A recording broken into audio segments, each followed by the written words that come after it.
Ba'zi bir hokimlarni uylarga bostirib kirishi yurist sifatida tahlil qilib beraman. Siz like bosing, videoni oxirigacha ko'ring. Gaplariga e'tibor bering. Birgalikda ko'ramiz. Bu narsaga endi kuchugimdek qilib yashamaydi, kuchugimdek qilib yashamaydi, aka.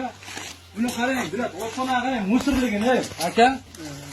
Vijdon kerak odamga, saldan vijdon kerak. Uyg'oning, aka, qachongacha shuni yashaysiz? O'zbekiston Respublikasi Konstitutsiyasining 31-moddasining tizzasiga bolta urildi, asfalt sopilinib ketdi. Shaxsiy hayot daxlsizligi, uy-joy daxlsizligi buzildi. Hali ko'p moddalar buziladi. Qachongacha shunday musir bo'lib yashaysiz, aka? Faqat akam bilan yashash uchunda to'g'rimi sizlar aka?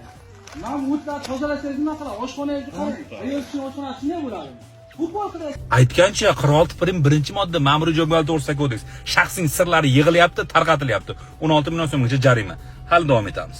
aka, shunday yotgan mo'lam dumini shipir yotadi-da, tekisda chiroyli qilibdi-da. Olaylar qozonlar bor, yuvinglar. Yuviladi, nima Hozir oling. Nima baqirmaysiz? Siz qilmagandan keyin nima qilaylik? qilinadi? Ya, qiling hozir uni. Biza bu kiyganimizga 2 soat bo'libdi. Men billah qarayapman. Voy, changga bo'lmayman, tozalamayman. Bo'layotgan odam chaqiring buni. Tanga bo'lmasangiz, irizga qildiring. Muomala qiling, bunday baqirmang. Muomala. Nima qilaylik? Yaxshilab gapir, nima qilaylik? Xohlaysizmi, siz bor uchastka chaqiring. 2 marta kelib ketdik, 2 marta. Nima qidirolmayman? Qonun qoida mana bilaman.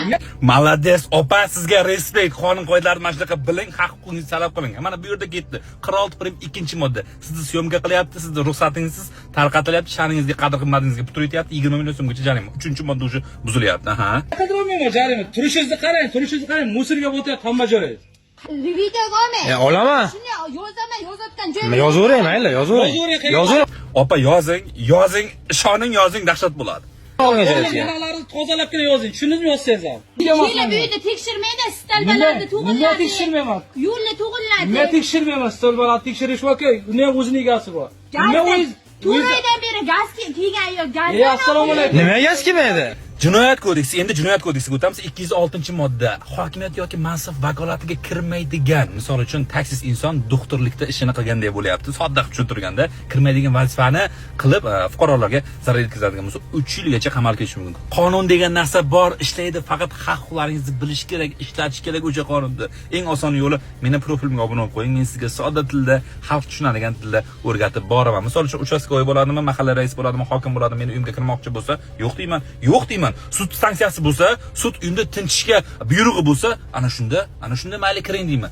Misol uchun siz ham mana shunaqa qilib ishlating, biling, talab qiling, haq-huquqlaringizni o'rganing, profilimga obuna bo'ling. Endi bu yog'i kelin 8 ta pomidor bor edi, 2 ta bo'lib qolibdimi? Bittasini yuvdim, dadajon, jig'ildonim qaynavdi. Ha,